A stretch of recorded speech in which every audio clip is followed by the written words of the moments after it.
So in this video, we're going to be talking about rational numbers and ordering them on a number line. Now, in order to talk about rational numbers, we got to know what it is. Well, a rational number is a positive or negative number, and it needs to either do one of two things. It either needs to be a terminating number or a repeating number. And what that means is, well, we talked about integers before, all right, in my previous video. An integer was a positive or negative whole number. So like -2, 7, -9. And all of those terminated. They just stopped. Well, in rational numbers, it's more than just whole numbers. We can have fractions and we can have decimals as well. But those fractions and those decimals, they need to be able to either end at some point, so that would be terminating, or they need to repeat, such as 1/3. All right, 1/3 right here ends up being 0.3 repeating, all right? And even though it never ends, we know the pattern. It goes 3, 3, 3, 3, 3, and forever. Whereas for terminating, maybe we want to do a fraction, we could choose 1/4, and that ends up being 0.25.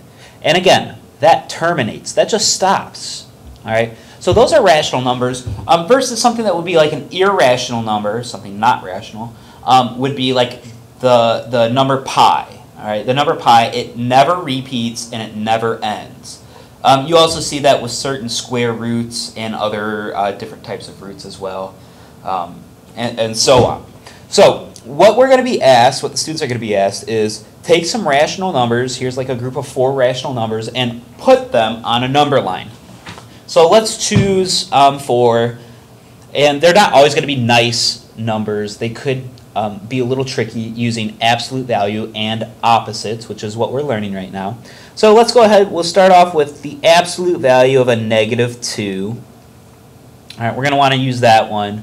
We're going to choose -3.5.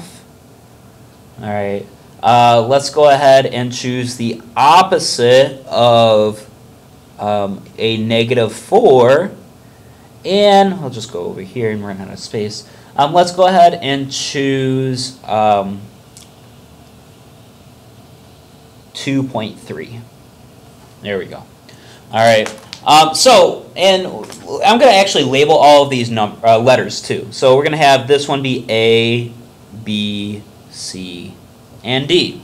And what I want to do is take A, B, C, and D and label those on the number line that I have below. Okay?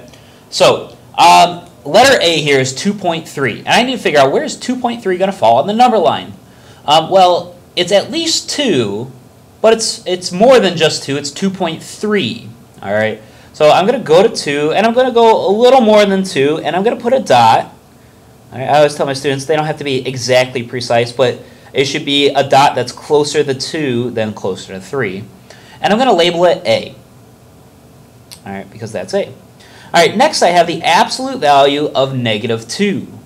Well, anything within the absolute value symbols becomes positive, so this is actually a +2. So I'm going to go right on my 2, and that's exactly 2. That's going to be a B. And then we have -3.5.